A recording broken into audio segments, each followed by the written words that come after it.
Welcome to the latest This Week's Acca podcast, sponsored by Sky Bet Acca Freeze. Tom, Joe and Jimmy with you to run through the schedule. Coming up on this episode then, we had another winner in midweek to continue the good run of form. So hoping for weekend success as we side with 4 teams at around 14 to 1. We're also talking fishing holidays, we're talking Bulgarian football results, and a lively 150 to 1 shot as well. Please, if you haven't already, subscribe to the channel to ensure that you never miss an episode, and remember to keep it fun. Never bet more you can afford. This podcast is 18 plus. Please gamble responsibly.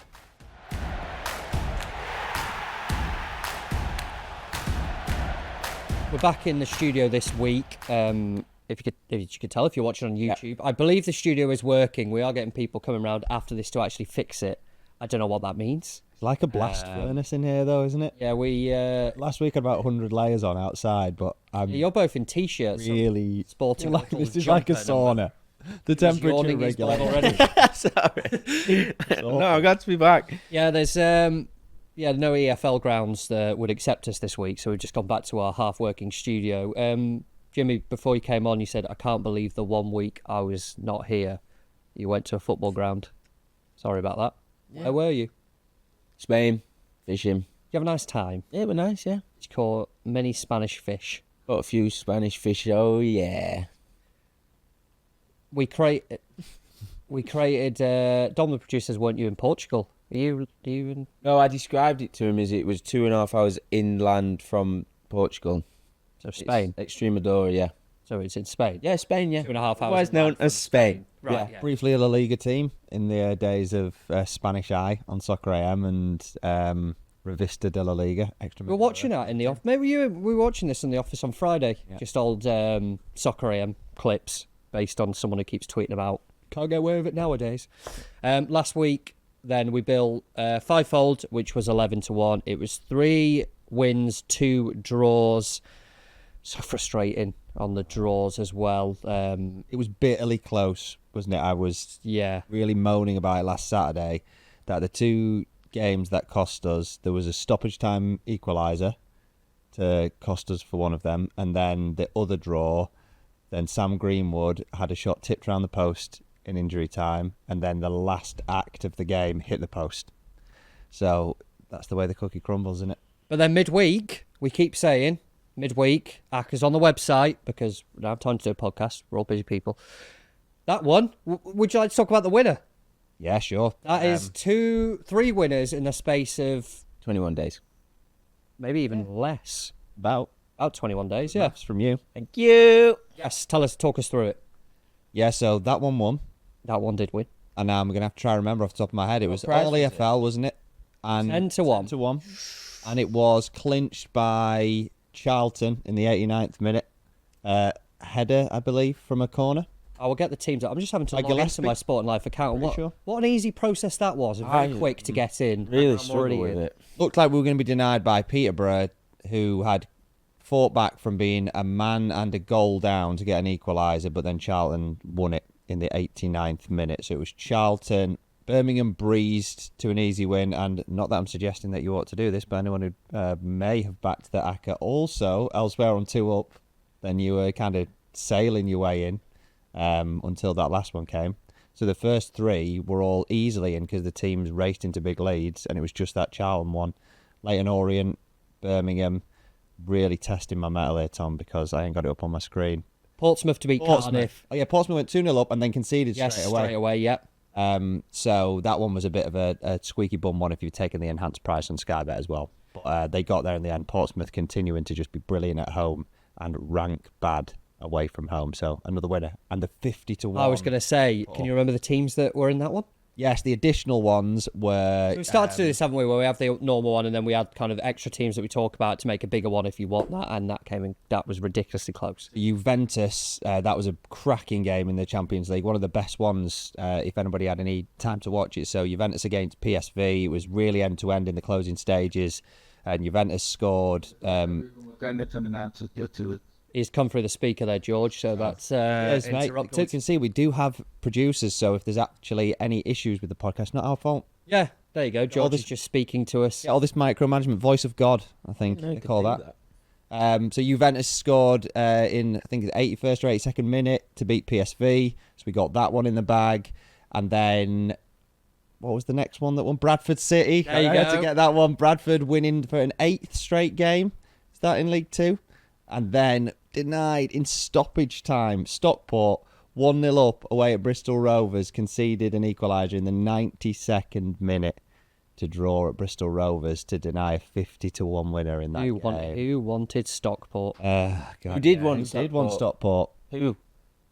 No, who? Well, it wasn't me or Tom. I don't know. So... Well, I've got a conversation here. My extras, Stockport equal red hot, won 5 straight. Bristol Rovers picked up a little against sides not at stocky level, of which Joe Townsend said, Bristol Rovers I know you hate, but would be hesitant on that. They outplayed us when we won 4 in a row. They won their next home match 3-1 as well. And we played Stockport at the weekend and matched them, but for a stupid few minutes late in the first half, even with changing formation for the first time in 3 seasons. There you go. Yeah. So who was Won't it? call anyone out, but think logically, Jimmy. We're here. You didn't. I didn't. You didn't. You didn't. I wasn't. You're not on our Slack. You weren't here. So there we go. Jake. It was Jake. He's got it. There you go. That's why he's not allowed on the episode. Jake. He's going to hate listening back to this, isn't he? It's all right. Does he listen back to it? I don't. So you can say what you want when I'm not Yeah, here. it's good. I'm away next week as well, so you can deal with the Fallout Boys. I wanted to bring Fallout Boys. Fallout Boys. There you go. Band. Either the band or the Radioactive Man side character. Millhouse. Simpsons. Yeah, there you go. How's this? I wanted to bring this up for Acca Crusher, and we say how hard it is to build Accas and stuff like that and get winning ones. I know the answer already. It's a yes. How often are we betting on the Bulgarian top flight? Regularly? Yes. Yeah, regularly. once or twice a week. It's called the Parva Liga. It returned this weekend from, I think, their winter break. It also carried on to Monday, but I didn't go back and then calculate it. But across Saturday and Sunday, no favourites won. What? None of the favourites won. If you had a pound accumulator on the results, not even the correct scores, the results of the 7 games, you'd have won around £36,000. No way. 4 wins, 3 draws. Particular highlights: Slavia Sofia at 9-2 against CSKA Sofia, big game. They won 1-0. Lokomotiv Plovdiv beat Chernomor 2-1 as 6-1 outsiders. So a pound accumulator would have returned £36,000 on the 7 results, and I wanted to bring that up. Yeah, that is questionable. Hey, look, superior knowledge is why he had £500 on it. Welcome Bulgaria to the European Union. I say welcome, actually. We're not in it anymore, are we? Oh, They're going to be let's the go. newest member state, I believe. I think that was on the quiz I did. Yeah, it was. Yeah, there you go. I was thinking, forget I nothing. feel like this is familiar. Yeah. The reason why it's so familiar to me is because I plagiarised Tom's Christmas quiz yeah. 2 or 3 times to different audiences over Christmas, and I'll be honest, they weren't impressed because it was too hard. Well, lots of people were saying this is they're hanging out with thick people. they're good questions, but how on earth could we know all these answers? Who is this man who stayed on a boat in the sea? How would I know Lieutenant his Dan. nickname? I was like, yeah, well, Get on the I've already internet. done this quiz 4 times, so I know the answer. It's fine. I feel like I was going to say, oh yeah, if we have any Bulgarian listeners, I don't know, please get in touch and explain what the hell's going on there, because that is wild, and I'll be keeping an eye on it this weekend. Are we going to the Parva Liga for this week's Acca? Are we talking? What about talking about last night's football? Oh my God, yes. Oh God, yes. How good was that? It was football. Simple as. Everton, Liverpool, I presume we're all on about. Absolutely. That was amazing. We had a 98th minute, a 90 plus 8 technicality minute equaliser from a centre-back volleying it into the top corner. We then had pitch invasions, people all over the pitch running around. Someone started to nick the corner flag, which I particularly enjoyed. Until the steward went, give that back. And then we had full-time whistle. We had both... They had the full-time had the whistle? full-time whistle, which was a nice treat. A shout out to both Abdoulaye Doucouré and Curtis Jones for both behaving in correct manner. Doucouré celebrating in front of the Liverpool fans. Jones then kicking off because they were celebrating in front of the Liverpool fans. They both got sent off. Arne Slot, sarcastic remark to the referee. We don't know what he said. He was then sent off. What brilliant entertainment, and what evidence that we have got our game back. I tried to take it away from us. Oh, one of the best couple of hours spent this season watching football, I think. It really was testament to David Moyes. Like all the unfair criticism he's had over the last few years is that the best way to play against a good opponent is to get under their skin so that they'll lose it. Just put two big lads up front, boot it, and then he started playing centre-backs up front towards the end. I got excited when they said on commentary, Michael Keane's getting ready. It looks like he's coming on as a striker. I thought, oh, God, yes. Got three enormous defenders in the back four as well, so that every time and it wasn't, aimless football. They were playing these long balls down the channel and then getting in a scrap with Van Dijk. He's hating it. It's causing the Liverpool players to make ridiculous petty fouls. And I know it was a derby, but I really do wonder whether other teams are going to try this now and think, why haven't we just thought it's simple? Don't try play football against Liverpool. Just put some big lads up front, start booting it, and then try and have a scrap with them, because it was fabulously entertaining. That's the Premier League, isn't it? Really good.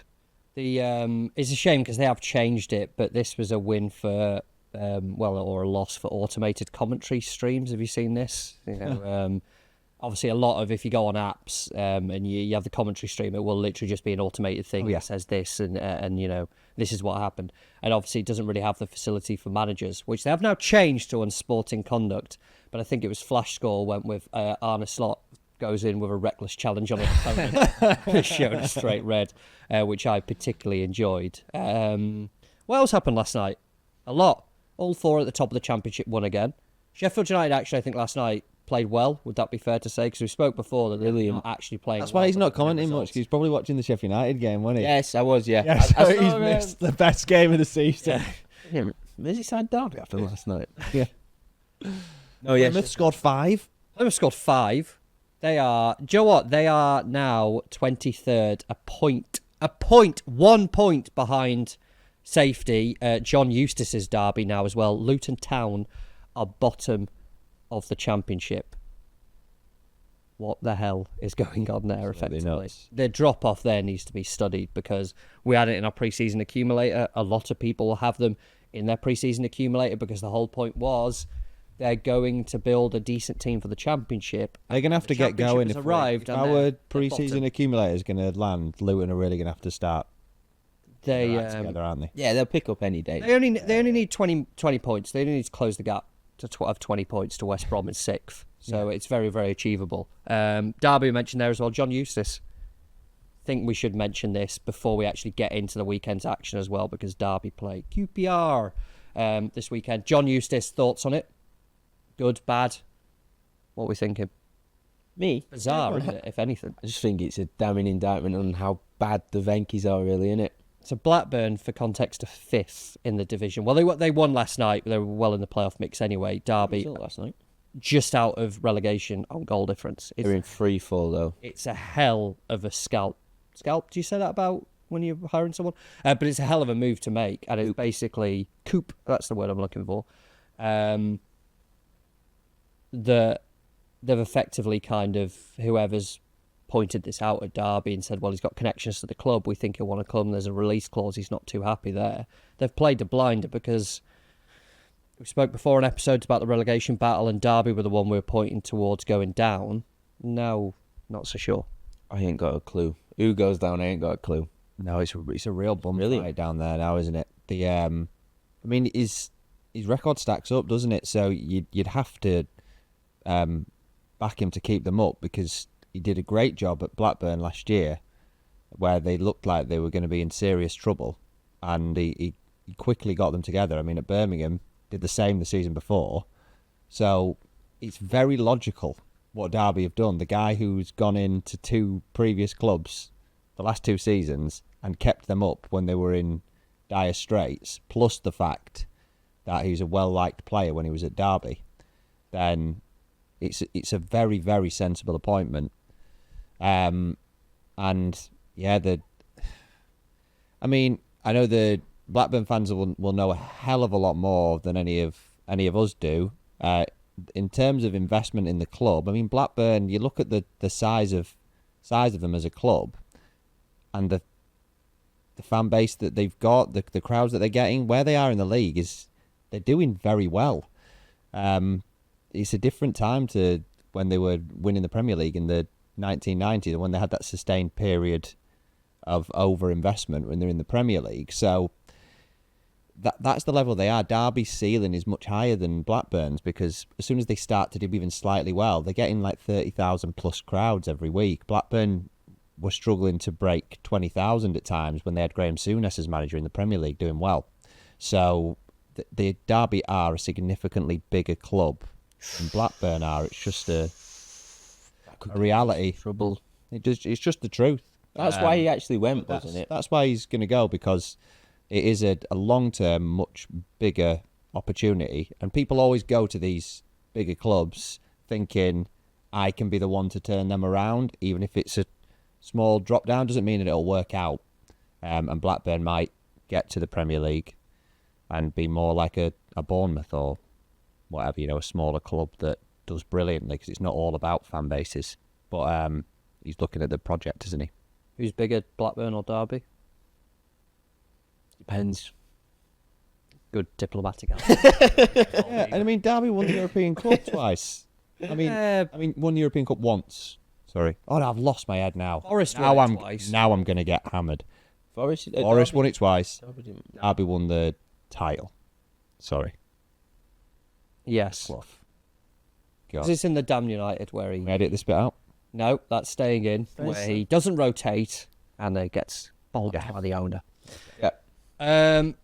Derby will not feature in this week's Acca because they're playing Friday night against QPR, which takes us nicely on where do we want to start with strongest possible fancies, or should I open up by suggesting from the Premier League we take Aston Villa to beat Ipswich? Yes. That was easy.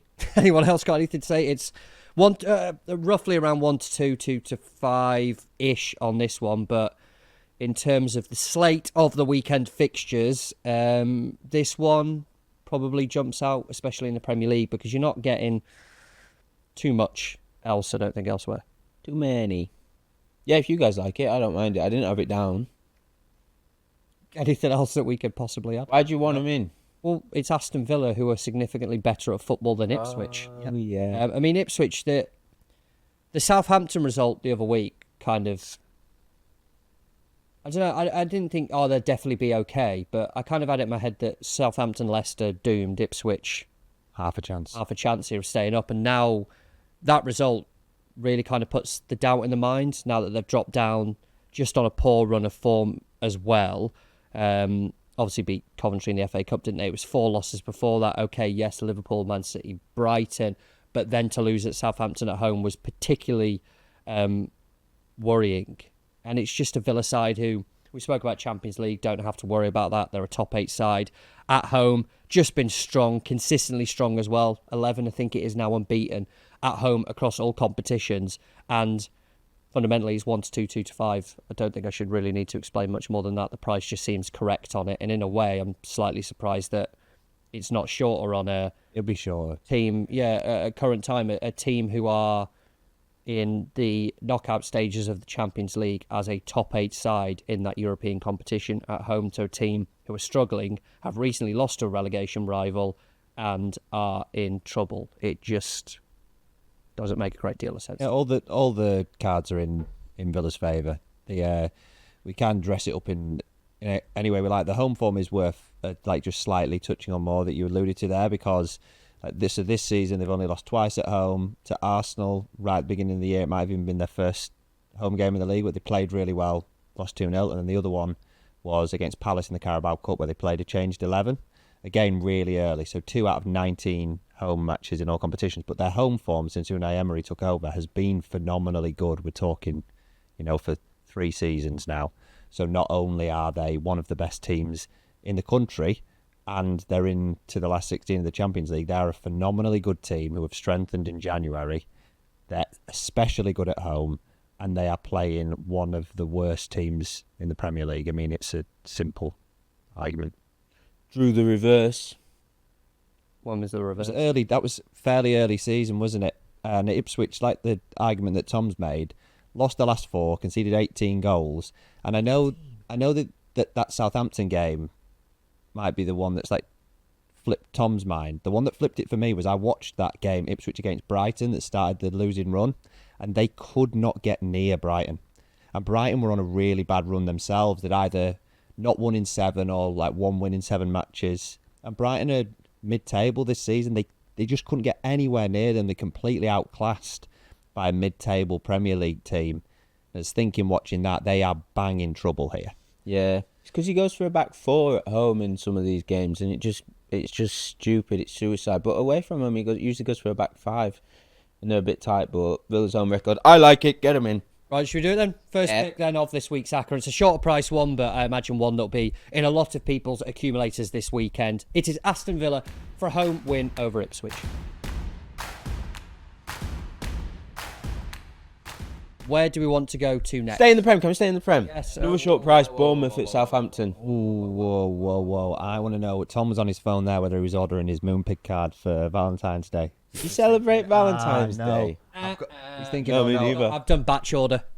What's that? Batch order where you order multiple ones. So shrewd. Yeah. How many birds have you got? God. Player. Let's carry on. Bournemouth Southampton, sorry. What do you want? You were so excited about it, which is going to crush me to say no to it. I just kept yawning in the first bit, so I was just trying to psych myself up a bit. Yeah, you're usually the energy one, and you've been a bit. You're too relaxed after your fishing trip. What happened on that fishing trip? Yeah, I imagine on the topic of fishing trips from television-based things, I imagine you're a bit like Bob Mortimer. You just fall over randomly. On Me? backside. Yeah, just clumsy. No, I'm quite nimble. Quick off the mark. Don't wind. What? Don't fucking wind! What do you fish for in Spain? We went barbel, Prince of the River, bottom feeder. In the UK, they grow to about £20, but in Spain, they grow twice as big. Few variants. You got Gypsy, Camozo, Smallhead, and then a breed of them all. But yeah, cracking fighters. That's what we go for. Can't give a reasoned explanation for Aston Villa, but get this man talking about fish. That's genuinely the most I've heard him ever talk on this podcast. Yeah. With such confidence and conviction as well. James the Punt Cantrell, welcome to Mastermind. Specialist subject, fish. Doom, doom, doom, doom, doom, doom. That's Mastermind, isn't it? I'm not sure. That's Law and Order, actually. That's Law and Order, yeah. What did you say? What? Give us some of the names. Of So the... it's barbel. You got Gypsy was in there. Gypsy, Smallhead, Comizo, which is Comoizo, I think, or Comizo.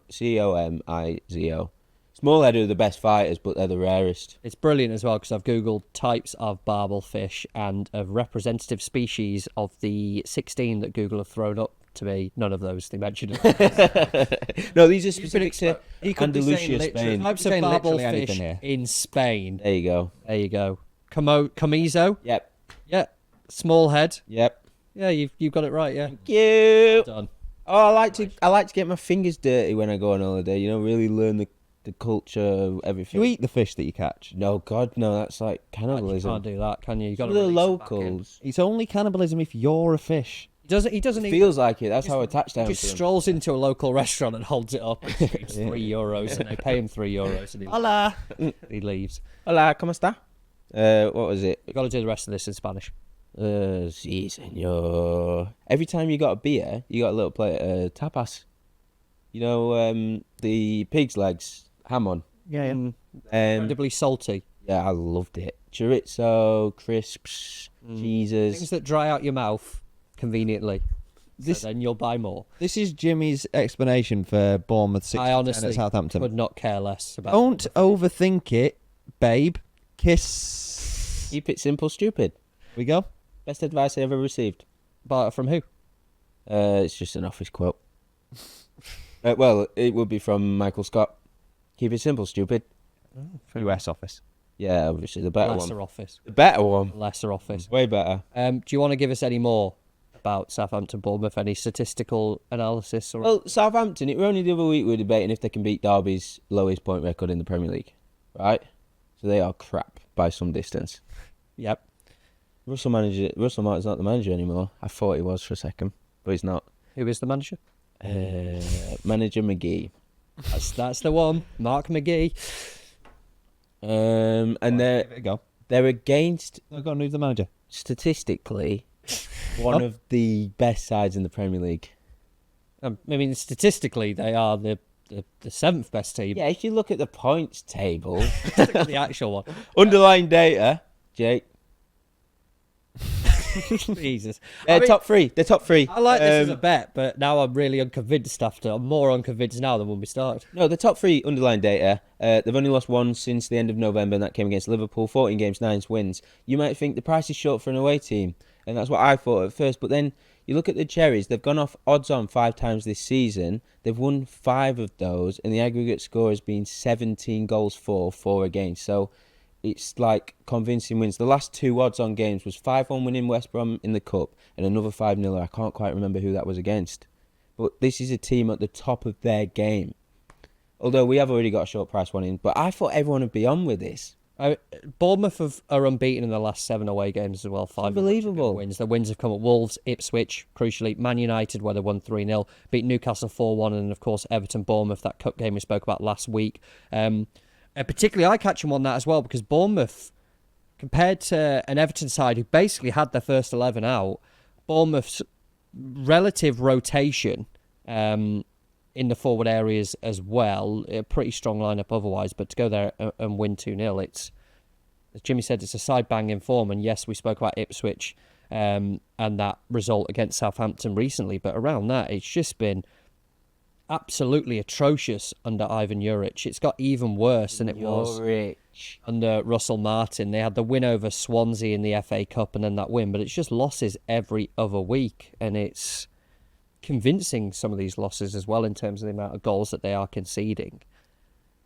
Do you know, I just wonder that they then lost to Burnley from the Championship, who are fucking boring, but they are solid. They kept another clean sheet, and it was a second string Burnley 11 as well. Scott Parker tries his best to get out of the FA Cup. he hates the cup. And yet they're still in it.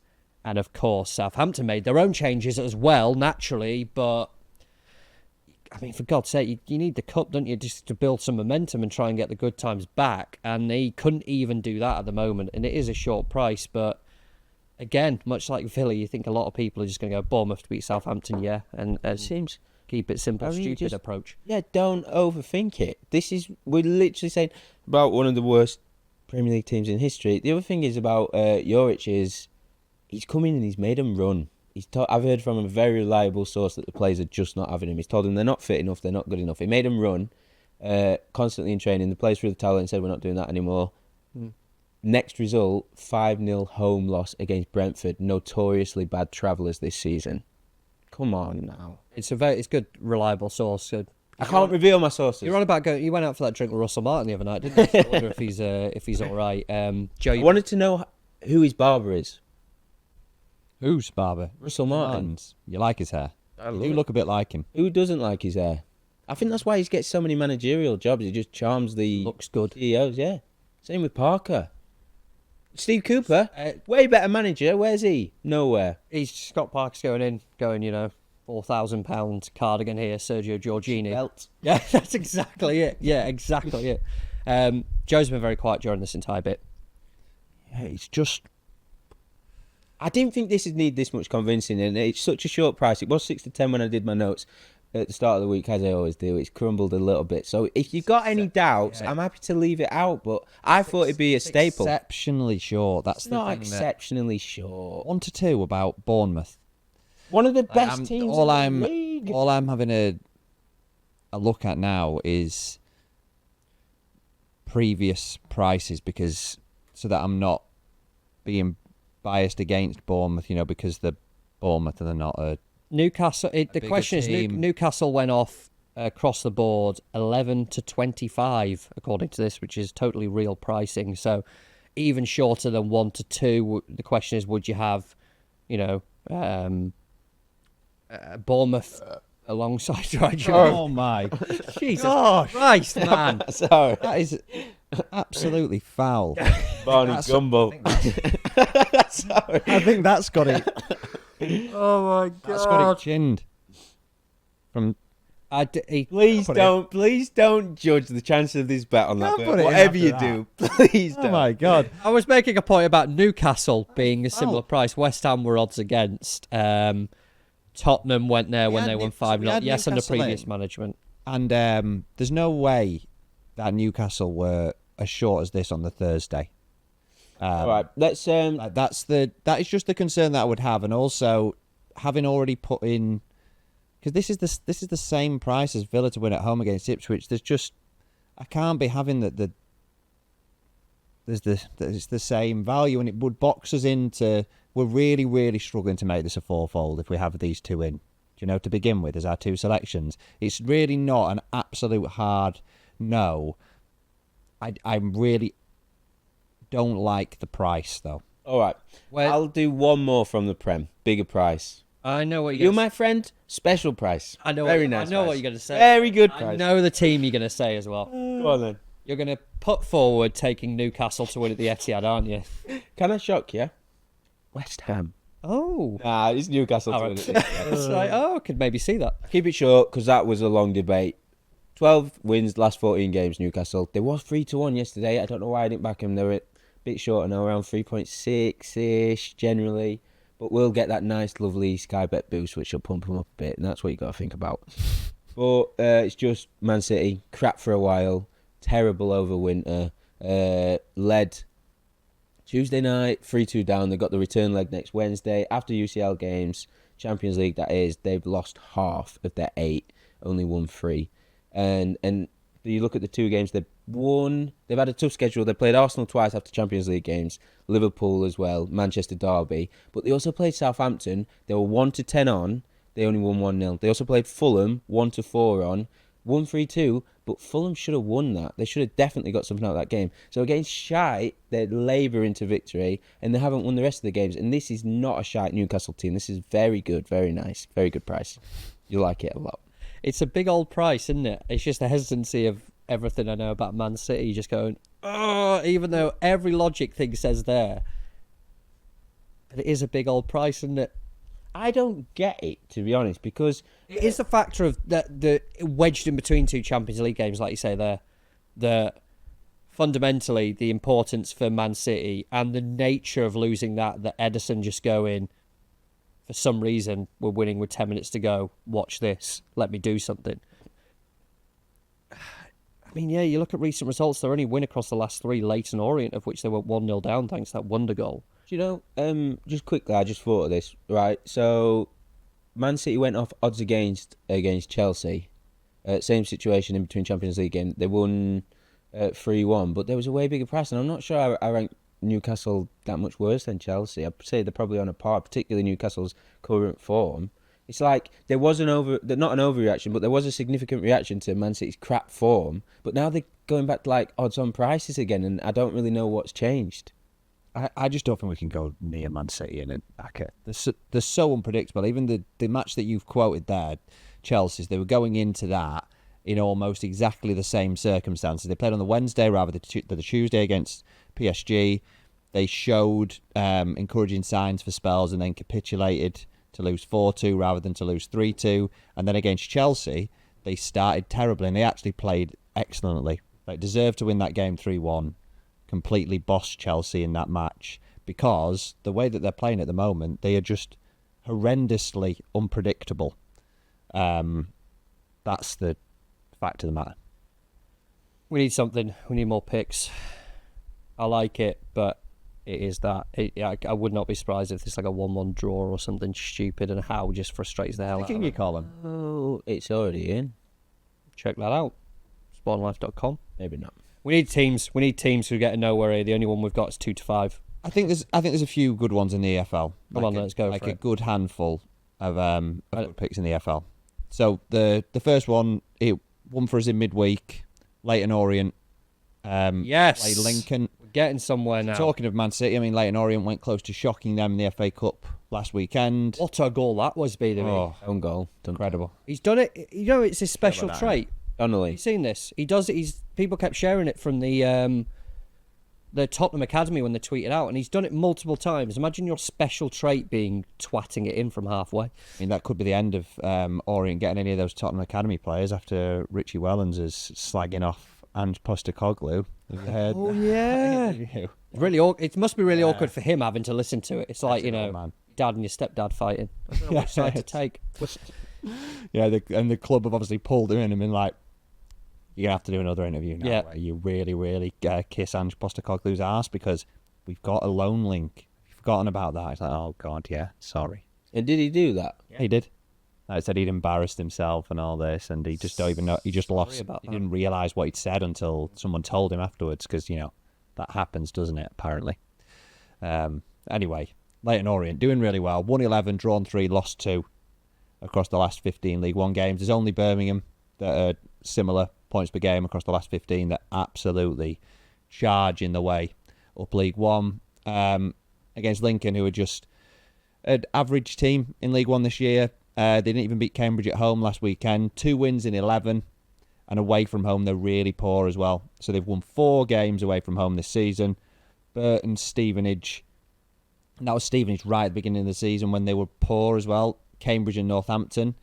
They won their first 2 away games of the season. So their only win away from home has been at Northampton since September. So they're very poor away, as well as just being middling full stop. Takes care of itself, and the price as well. It's a shade shorter than even money. I think 19 to 20. It's even money showing on my. Yeah, I got it down at even money. Yeah, so it feels like an excellent bit of value. I like it. I like it. Lincoln have a perfect 10-10-10 record as well across 30 games, which is very satisfying, isn't it? That's quite a nice thing to look at. Yes, they've been crap since Christmas. Absolutely terrible. I don't know what they did at Christmas Day, but it must have been epic. They played 11, only won 2. I wanted this one in. Leyton Orient did the cliche thing, didn't they, as well, after the Man City go, well, we're all focused on the Mansfield game on Tuesday. That's a far bigger game. Shut up. We got Man City in town. You telling me, no, we're more focused on Mansfield. Great. Free past him. Yeah. Yeah. Well, to be fair, it did work. So well done on the focus on that one. We're all in agreement on this. Yes. Right, second pick then of this week's Acca. We finally got there. Joining Aston Villa to beat Ipswich comes from Sky Bet League One. It is Leyton Orient to beat Lincoln.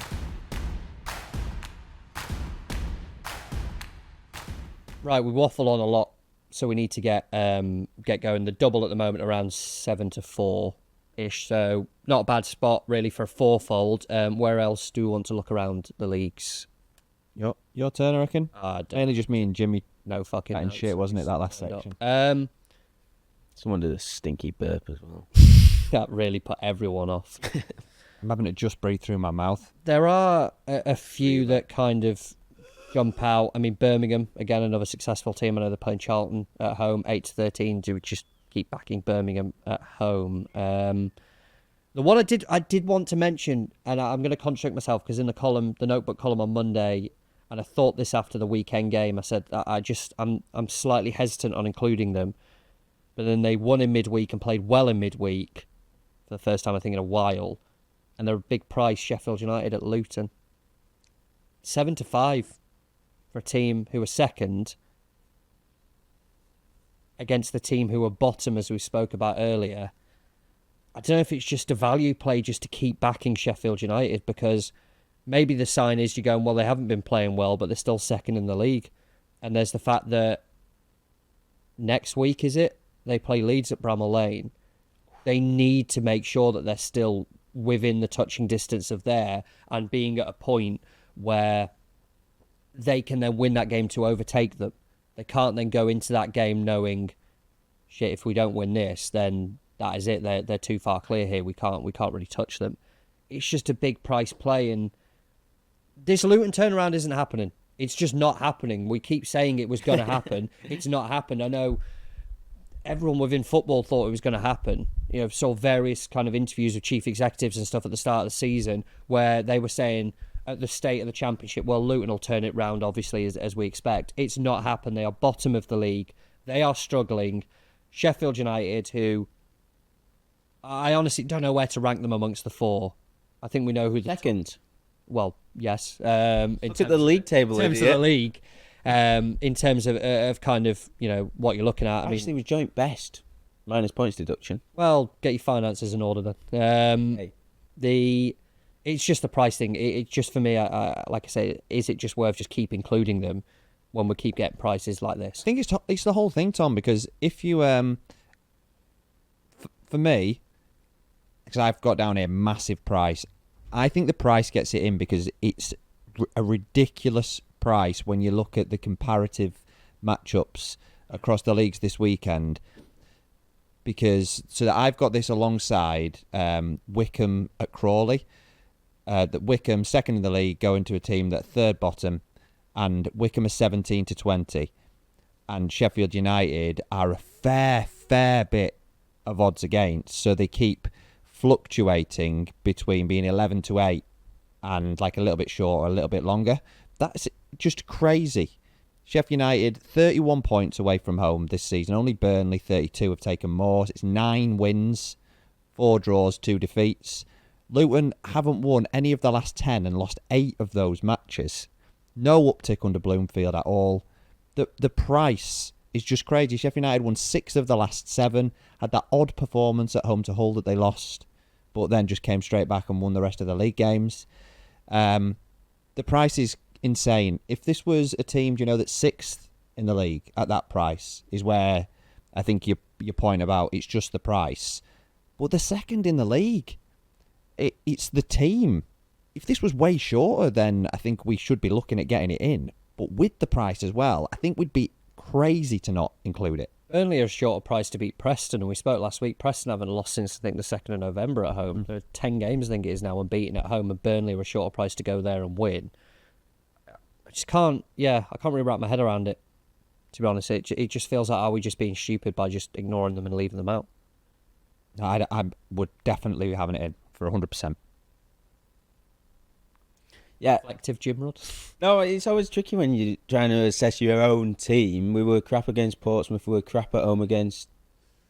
We struggled at home against Derby. We were crap at home against Plymouth. But I was just looking at our away record against the crap teams, and it's pretty good. And I guess it's just because the onus is on them a little bit more to come out and play us, and we've got the quality to beat them. The only slight niggling doubt is the brilliant performance was revolved around Hamer on Wednesday. He tweaked his hamstrings somewhere around the 40th minute, and coincidentally, we just it turned into a bit of a slog after that. I doubt he'll be risked for this game, and I don't know how important he is to the team. I don't know how much it hinges on him because we've got so much quality in January now. So I don't know. That'd be my only doubt. But price-wise, I think with my head, you just got to get it in, haven't you? You've got to. Bottom of the league, absolutely down and out.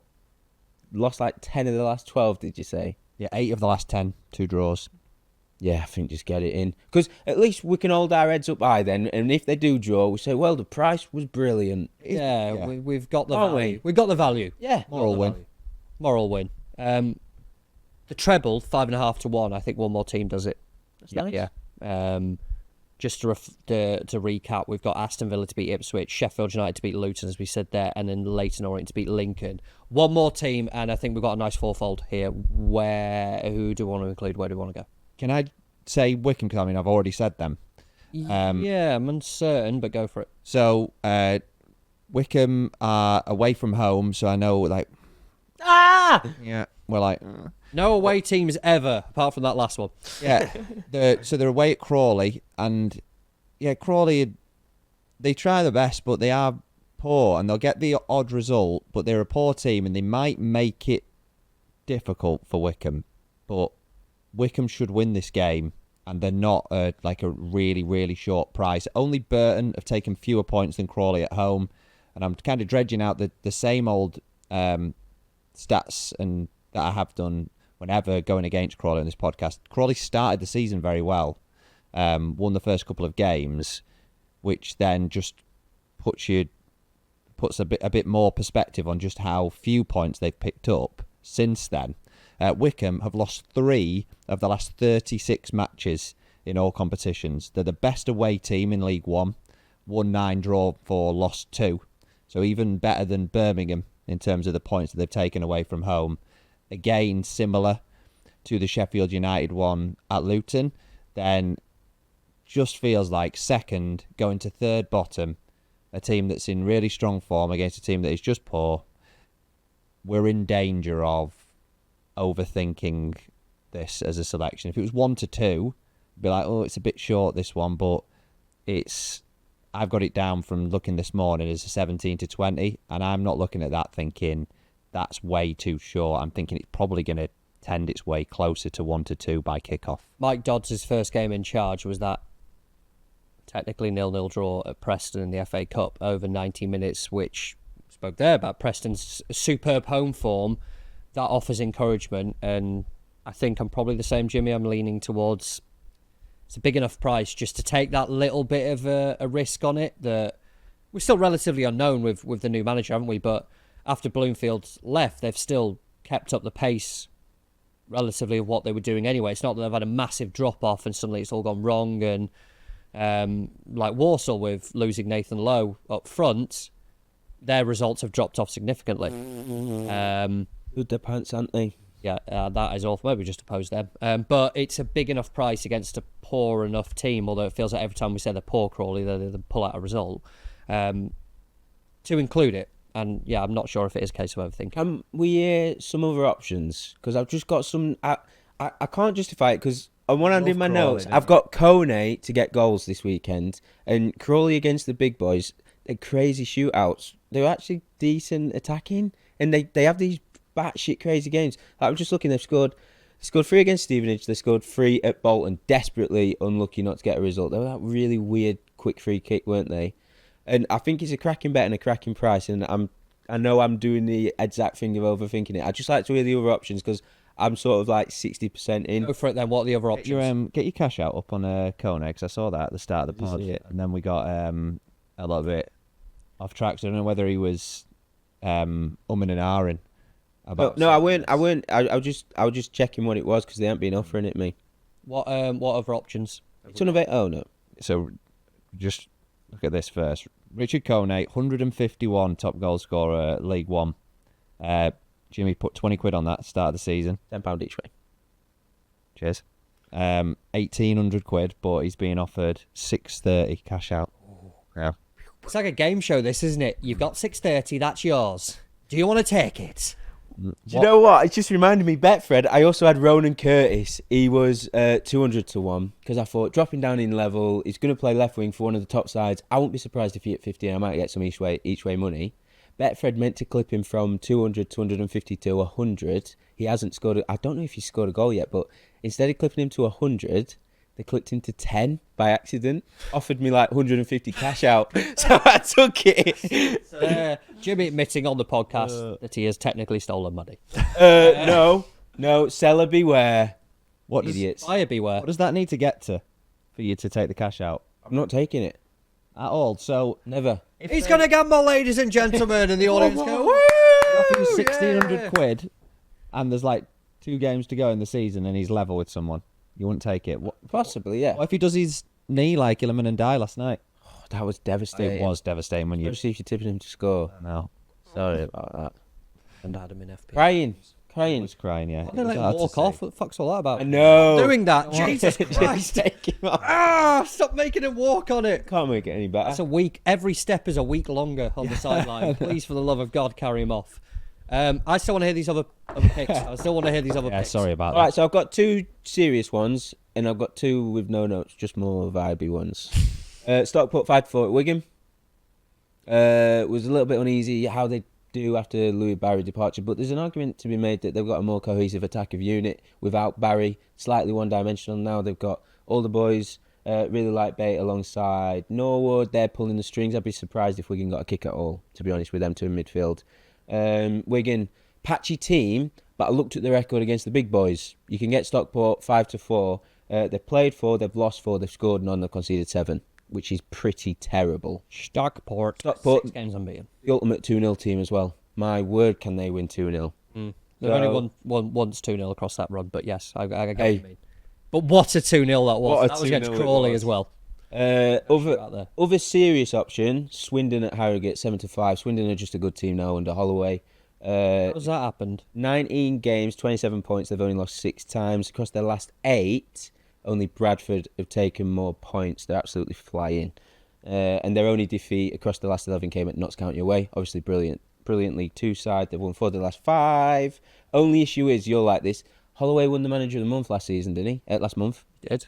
And don't they usually have a curse after they win that? I looked at this ages ago and it's just a complete myth. But oh, is it? That was based on data from a couple of years ago. I've not revisited it since then. Everyone just usually wins after it because you're doing very well and that just continues. Oh, and I've also got Harrogate have lost their last 5. It's been a pretty brutal schedule, but based on Swindon recently, they're one of the top sides in the Bizarrely, division. it just screams draw bizarrely for me. Yeah. that game. I do. I think have that. no. And they're And away also, from I home. can't logically work out why Swindon are so good. No, it doesn't make any It sense. just doesn't make any sense based on when he was arguing with the fans at Bradford. Where was that? Bradford. I think it was Bradford away. He was arguing with the fans, so I have absolutely no idea where the hell this turnaround has come from. We thought they were absolutely doomed, but they managed to sort themselves out. Vibe ones. I want the vibe ones, please. Stoke at home to Swansea, 11-8. Maybe. Maybe. Draw. That just feels draw. I don't know who's meant to be better there. Other vibe is Shrewsbury 13-5. I love Shrewsbury. Shall we? Just keep backing them. That's all I put. They just keep refusing to lie down. Get relegated. Just go down. And they go, no, absolutely not. They drew, didn't they, at Reading in midweek. Shrewsbury are now 3 games unbeaten. You've seen the equaliser as well. It's so good. Such a Gareth Ainsworth goal. What happened? Massive punt up the field. They're just not in the game at all. A couple of flick-ons. They just scramble in defence, bang, in from about 4 yards out. Um, Do we want to go against Schumacher's Wanderers, though? when they did get 3-1 down, that was a bit lucky when to turn it round. The only one there that I could probably get on board with would be Stockport at Wigan. I think in terms of price plays, there's not as much uncertainty on it for me as there is at Wycombe. And we spoke about Leyton Orient's great form and how good they were. Well, Stockport were the team that turned up and beat them very recently. So to go to a Wigan team now, at 5-4, certainly an eye-catching price of those ones would be the one I would say. So What about Shrewsbury? Shall we? Just why would we do 5-4? We would have Stockport and Shrewsbury. I'd be similar. That we're going to be the only one I'd be close to. I think that thing I of don't backing them in mind. home games is just long gone now, isn't it? They're absolute shite at home. 4-4-6 is their record across 14. Stockport, I like. They were on a good run. They still are on a very good run, and obviously it was only a stoppage time equalised that stopped them winning in midweek. moment. But I like Wigan. Have done all season. Don't really like going against them. And If you did go against them, you'd have Yeah. won a grand total of 12 times from 28 games. so the recent results, just looking at them. So the Wigan-Fulham game, I listened to that one because it was the main game on 5 Live at the weekend, and I was driving. And they played really well against Fulham, made a really good fist of that game. I know it's the FA Cup, you have like the one-off game. Watched them live against Barnsley this season, they were really good. I think they are a good team, so they're very capable of upsetting a good opponent. Because their record against the top 6 is crap. So the couple of matches before, it's a draw and a defeat. And then you look at the matches before that, they won 3 of the previous 4. And I know against the top 6, if we're just being really specific, I think in League 1, not dissimilar to when we've talked about League 2 in the last 2 or 3 weeks, if we're just saying the top 6, I think we just got to be careful there, because a fair point. a team that's in the top 6 now compared to the teams that were in the top 6 when they played them. And if we're going back, Do top 4 instead then, because there's a bit of a cut off. yeah, You can also argue, well, Reading, they lost away at Reading early season. Reading were a top 6 team until Sellers obviously departed. if we go just back into December and they get picking up pretty consistent results or making a fist of it, Birmingham, they're a class apart. They lost 3-0 at home to them. Wrexham scored a late winner to beat them 2-1. They won 1-0 at Rotherham, and that was the last time that Rotherham lost before they picked up. They won 2-0 at Bolton. Like they're a good team who are well capable of making a fist of it. The price, I would very much agree, 5-4 is an inviting price. So I'm absolutely not saying that. That it's not a good price. The only other one that I had on my list was Stevenage to win at home to Peterborough, and it's a tricky one, the Stevenage, because The LNER line derby. big time, yeah. It's Back on train chat. they're just odds against, and they may have lost the last 2. They won the previous 4, but they're a strong home team. Only lost 1 of the last 7 at home, and it's how bad Peterborough are away from home. So they've taken 2 points from the last 12 away matches, and Stevenage don't fall into that bracket of being as strong as a Stockport or a Wycombe. So you're taking on that. It's whether there is enough there to get against Peterborough. So I wouldn't. I know it's not helpful. I think I'd have more confidence in just backing a good team over I wouldn't be an average team to be a bad team sort of thing. I wouldn't be massively fussed with any of these three. The Stockport price is very good. I think that they and Wickham will win. Should we take Stockport then if it's a bigger price? No, we're putting both in. That's insane, Jimmy. No, well, Just out of interest, what would both of them be? both of them. I'm not going to tell you because it's 26s. 26. Can we please? Well, luckily, on Sporting Life at 12 o'clock tomorrow, there will be the option for the bigger Acca.